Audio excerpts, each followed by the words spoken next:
Good morning again. How are you? Well, I'm here to record a video to accompany this block that you expected to work during the recess, all right? I just wanted to remind you that you will be able to access to the face-to-face component through this link. I'm going to make it available soon, okay? Once I finish with the recordings and everything, I'm going to activate both icons. You will see one here and another one here. Okay, so let me just show you. Let's start with the second component, board number 2.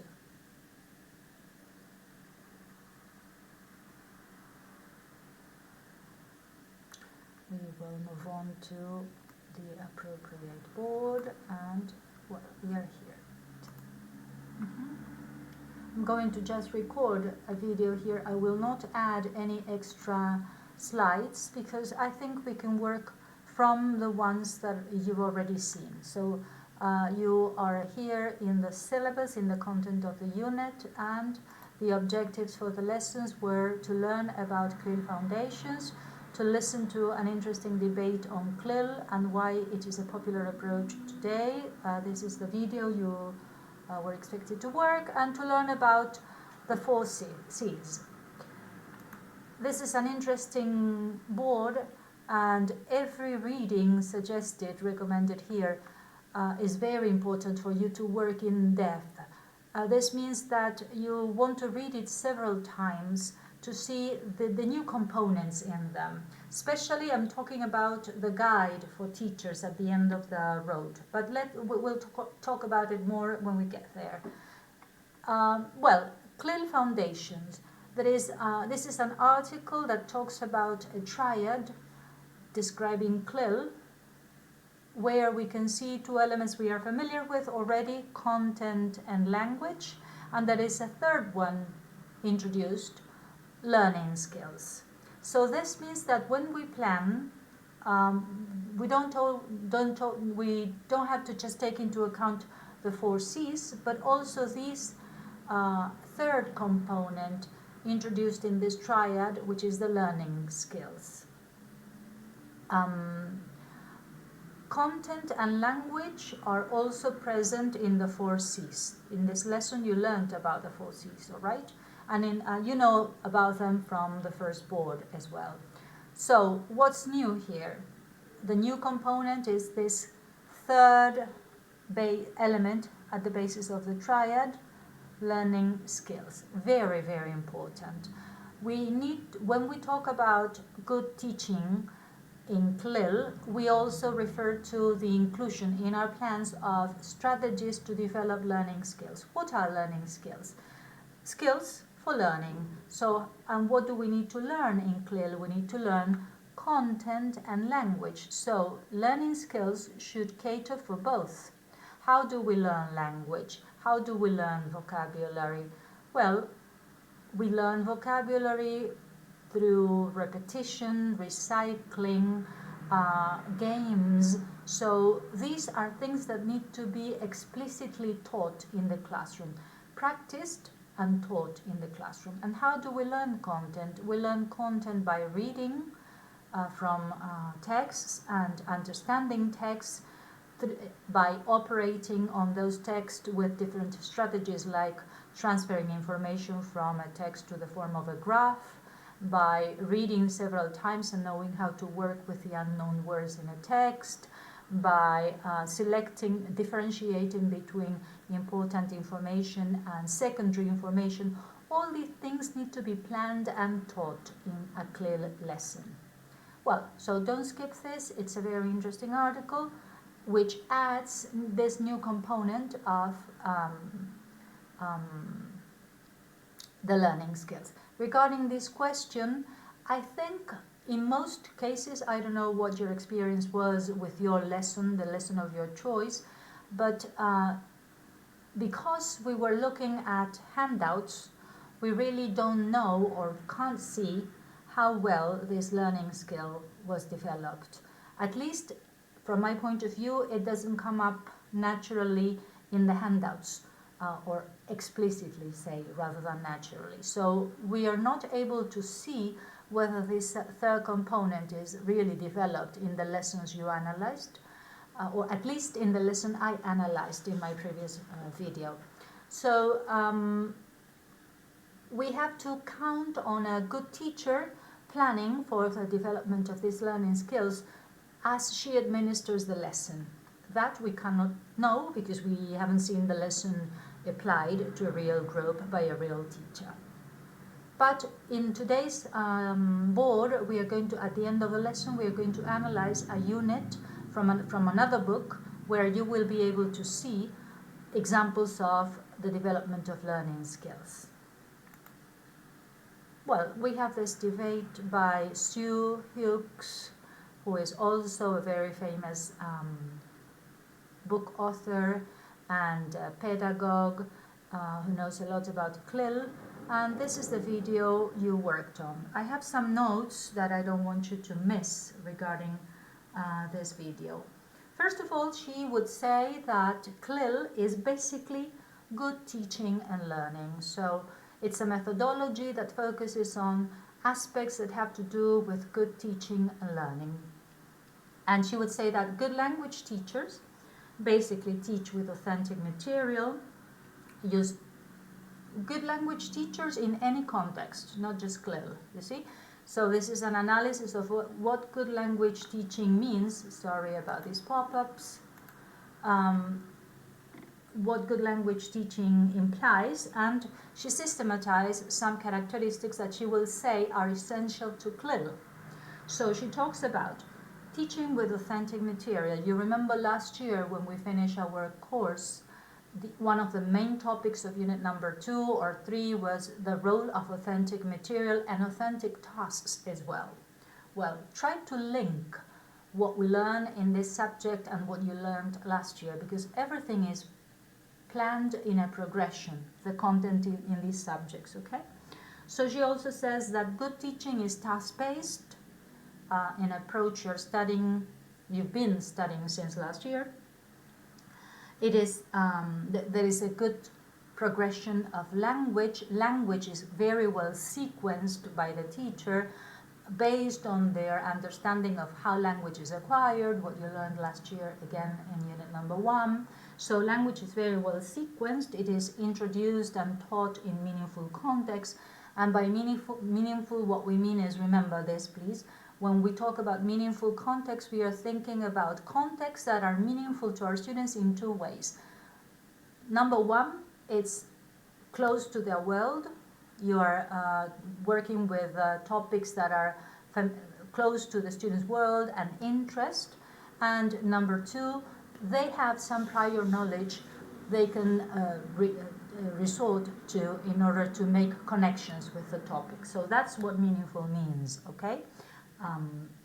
And then she also mentions good teaching implies developing fluency, accuracy, and complexity. Remember Richards last year discussing communicative competence? Well, these are 3 things he mentions when he describes the components of communicative competence, okay? Fluency, accuracy, and complexity. Being able to talk about complex ideas with more complex and elaborate structures and vocabulary. A progression of complexity in grammar and structures needs to be fostered. Well, those are, if I recall correctly, the characteristics of good teaching described by the lady. Then she goes on with the idea of content and how it connects to language, okay? She would say that content is just as important as language, and none of these 2 should be compromised. None of them should be favored over the other. They are just as important. And language and content need to be very close connected. One will determine basically another one. There is like a dialogue between content and language. How do we see this? Well, she gives an example of how teachers noted that when you teach geography or certain topics of geography, you can very naturally teach prepositions. So Language emerges from content, and it is determined by context. If there is any subordination you want to make, it's first content and then language. Content driving the choice of language. Two very important things. She mentions content progression and language progression. This means that when you plan your lessons, a good CLIL teacher determines how content evolves from one theme to another and another and another. So this is content progression. And the same happens with language. You're not repeating the same language point over and over again through several lessons. You need to recycle it, but you need to move forward as well. This is what we talk about when we talk about language and content progression. And finally, and she would say that CLIL is better at this, at planning progression of both components. And she gives an example of two scenarios at the end of the video where CLIL seems to have worked better. If you remember the scenario of the tutors and physical education classes, which were CLIL classes, where language and content were carefully planned, children remember everything the following year.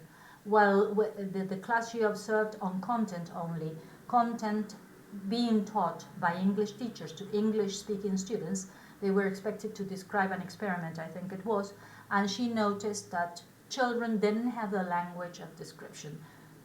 In their L1, such an interesting example. Okay, so interesting video to take notes from. I think the activities will help you remember it.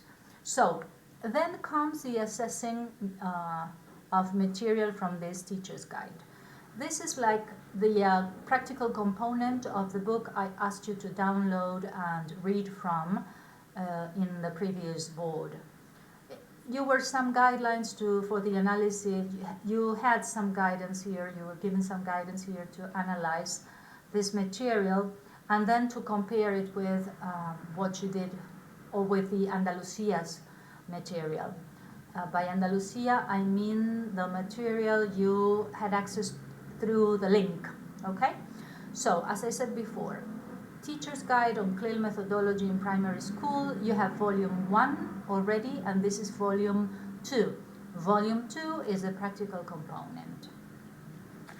Let's take a look at one of the lessons. Let me find it here. Okay.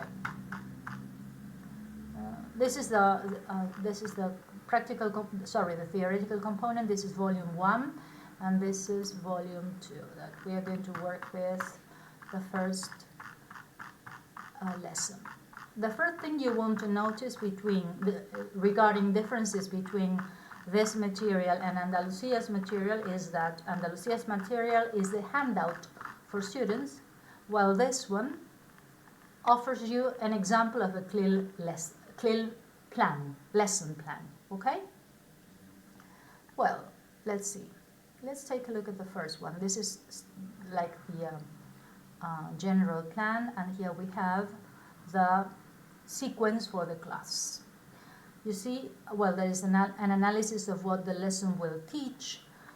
Notice how careful they are when they analyze linguistic objectives or linguistic component. I wouldn't call this an objective, first of all. You see, there are differences in terms of the terminology. These are not objectives, these are samples of vocabulary. So first, vocabulary is looked at in the form of lists or perhaps in some cases chunks. I don't see chunks here. Then we have skills. Students understand simple information about size of plants. Students pick up words from authentic source by listening and speaking, and they create short texts and read them. And then linguistic objectives, functions. Students name and describe, and perhaps there are more functions that are not mentioned here. Then there is content objective, communication, and cognition. The 4 C's are appearing here, you see. This is culture is missing, I would say, in this lesson. But of course, we can't always plan for all the four C's to appear, all right? We have content, communication, and cognition here. So, what we see is a list of actions the teacher will carry out to teach content and language in this lesson.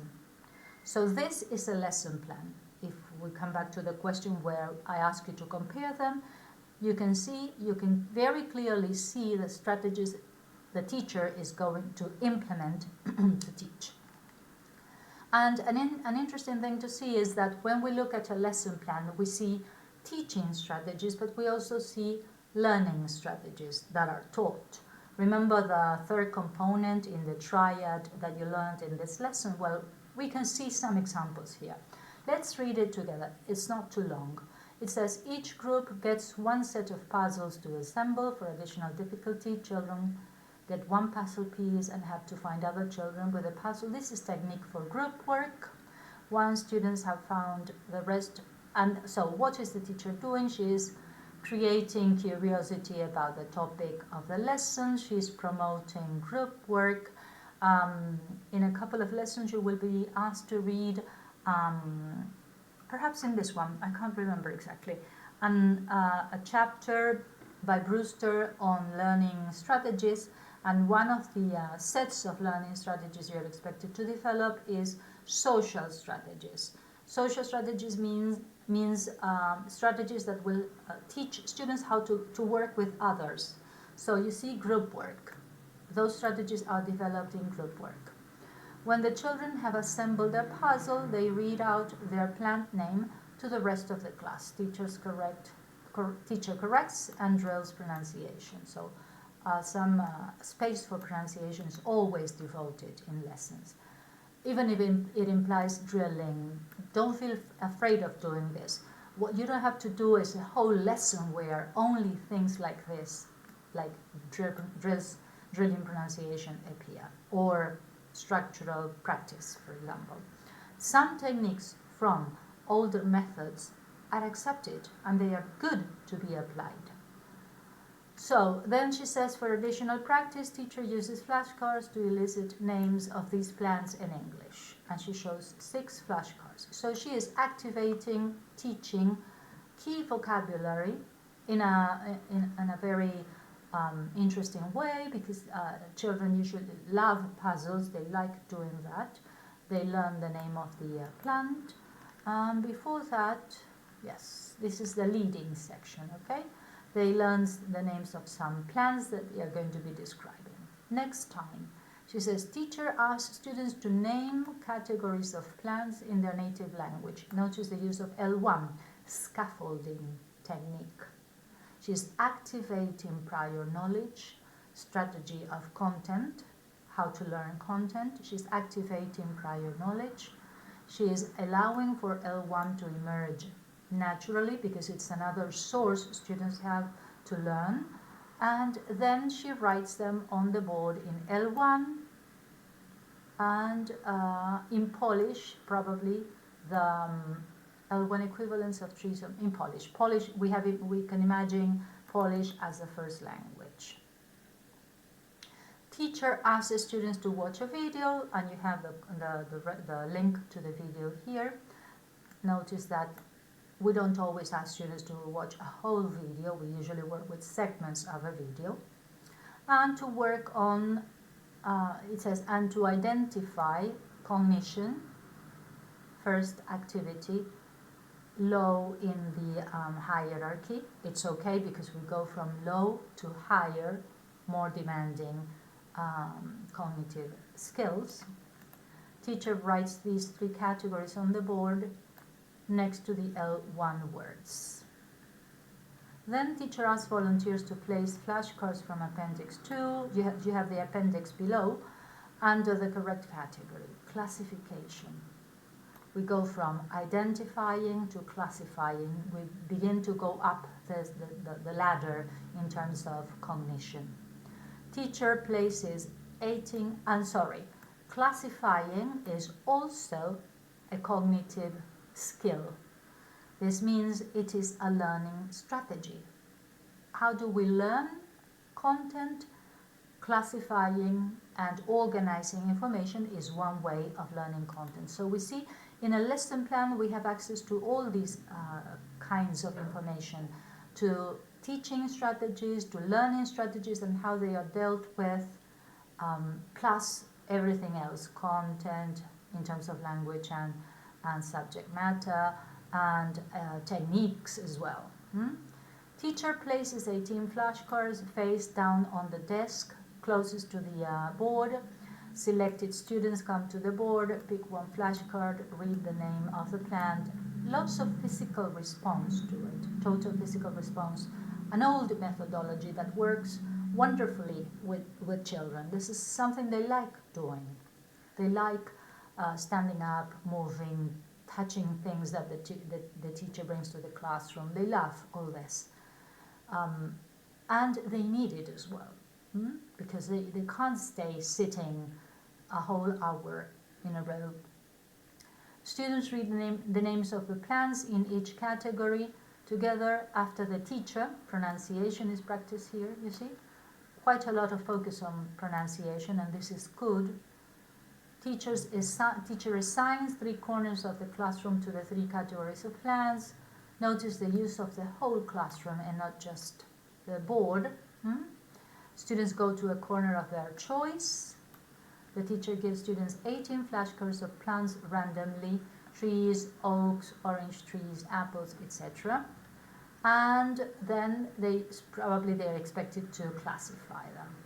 Well, here is some language to help describe or talk about it.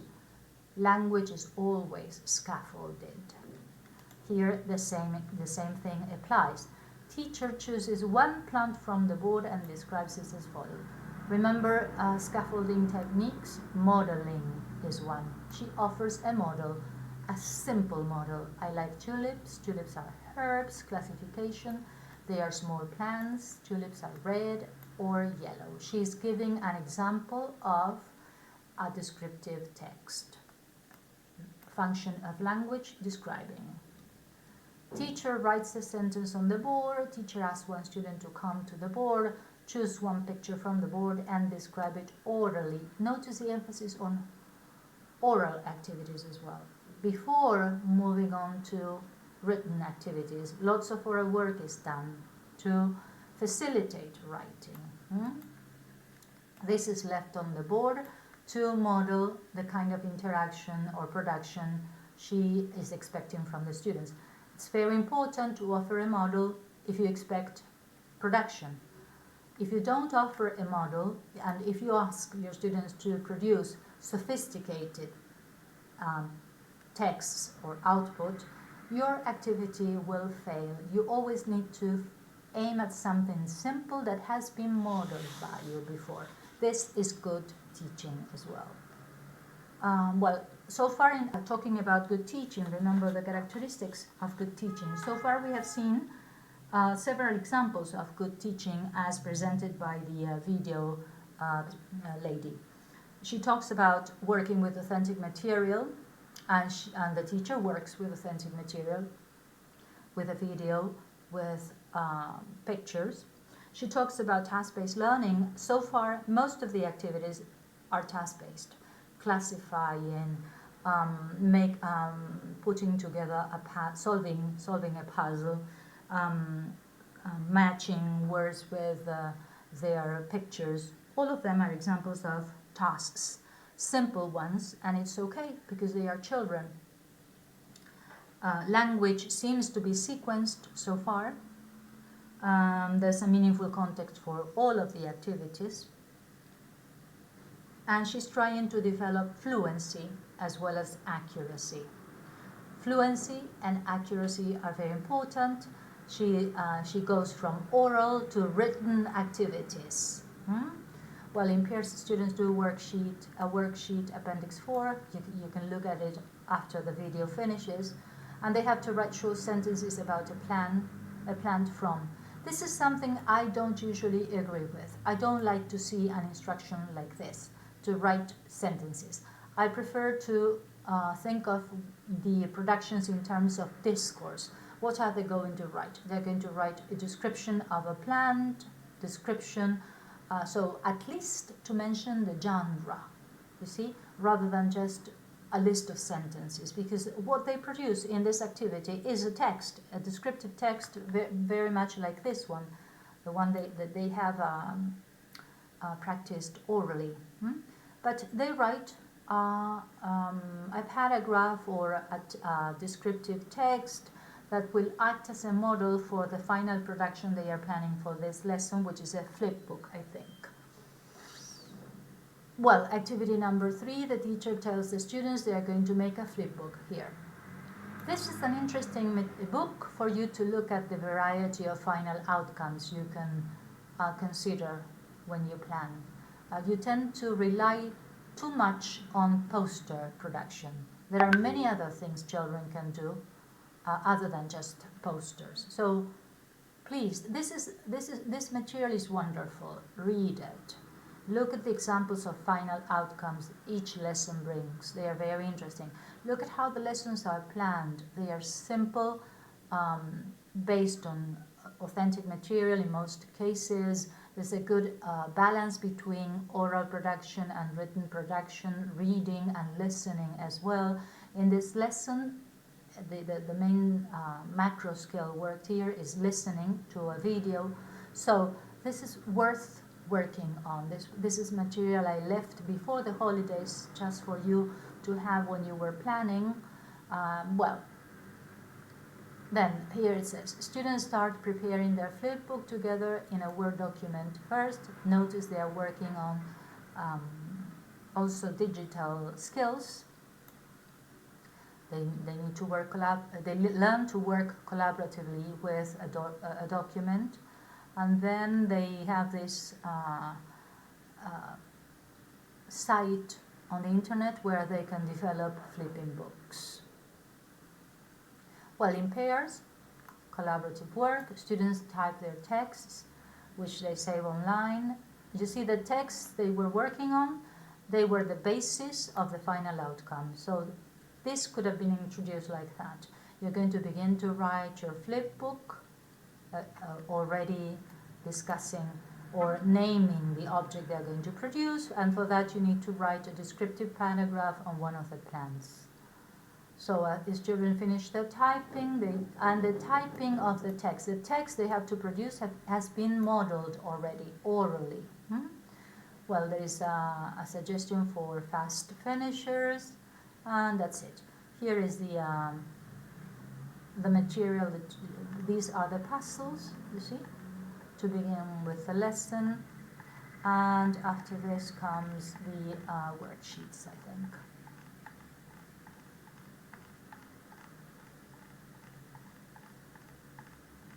You see, well, here the cars. If you wanted to apply this lesson, it's already for you. And here is the written activity. You see, scaffolding language. They will not be able to produce anything if you don't scaffold language. Well, the sentences is I don't like, as I said before this. I would write your descriptive paragraph for your flip book. Sorry. Well, drawing, this is also, there is a purpose for drawing here. I think I skipped the introduction, but the teacher wanted the students to design a very interesting cover for their flip book. There's a mistake, or clip, I don't know if there's a difference between clip book and flip book, but there was, the teacher was planning a competition to vote for the most interesting cover. So there is a reason for doing the drawing, you see, and that's it. Then comes lesson number 2, which is like a progression on the topic introduced in lesson number 1, content progression. You can imagine this example. Well, you don't have to imagine, this is what it is. This is an example of 3 lessons that progress in knowledge regarding the environment and the world around us, you see.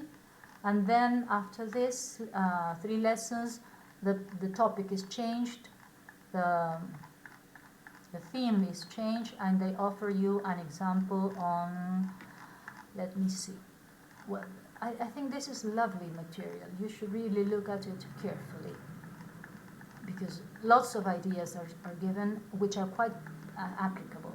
Well, the world of animals. Number 3 is the world of animals. And you have, again, 3 lessons on animals, and so on and so forth. Don't miss this. It's wonderful material, I believe. Well, let's go back to our unit. Where were we? Not here. Yeah. So, this is what you're expected to, or you were expected to work with when looking at the material from this volume. Finally, the bibliography. Again, you have the same book you downloaded for the first board, chapters 4 and 5. I have it here. Here. Chapters 4 and 5 are wonderful chapters, people. Please read them, take notes, read them with the intention of learning. Keep note of all the things that strike you as interesting, as applicable. Everything in these 2 chapters is fantastic. Oh, sorry, don't miss it, because they talk about key characteristics of good teaching in CLIL. So they enlarge, number 4. Are we? Let's see. No. They enlarge, yes, this is number 4, chapter number 4. They enlarge on aspects that were addressed by the video. You see, principles of teaching young students activated in CLIL, learning strategies that support CLIL. We talked about the 3rd component of the triad. You have more examples developed here. Digital learning, cooperative learning, experimental learning, all examples of good practices. And you have, this is the general name, and you have examples for the classroom. You see, students collaborate in making a book together. Here for digital learning, students do a guided research on the internet. For experimental learning, students observe the metamorphosis of a frog or any animal. Task-based learning, good teaching, good learning, examples. Notice how the framework is respected here of task-based learning. Total physical response, we mentioned this when we were looking at the guide. And then at the lesson plan, advice for CLIL teachers. This chart is very, very interesting, very useful. Useful tips for CLIL, subject specialist teachers and primary teachers, for both. When we think about how am I supposed to teach a subject or a theme, well, here are wonderful questions to have in mind and how to address this aspect. What else? Well, 4 and 5 are very important chapters. I will definitely ask questions about these chapters in the final exam and any other subject in this book. This is the essential book for CLIL, and it's the one I found most interesting and simplest compared to other books I've been working with so far. So this is a must, people. Please read and study from this book. You will be asked questions from this book. Well, key issues about the 4 C's, key issues about prior knowledge, the visual, illustrative, and authentic material. Again, all about principles for planning lessons. Okay? All right. And then this is the article I was talking about regarding learning strategies. Learning to learn is basically that, learning strategies. Another key article I always ask questions about in the final exam and in your second test. So don't overlook it, read it and study from it, okay? Well, this is all for today, and I hope for our next face-to-face lesson, I hope we can have it at school. All right? See you then. Bye-bye.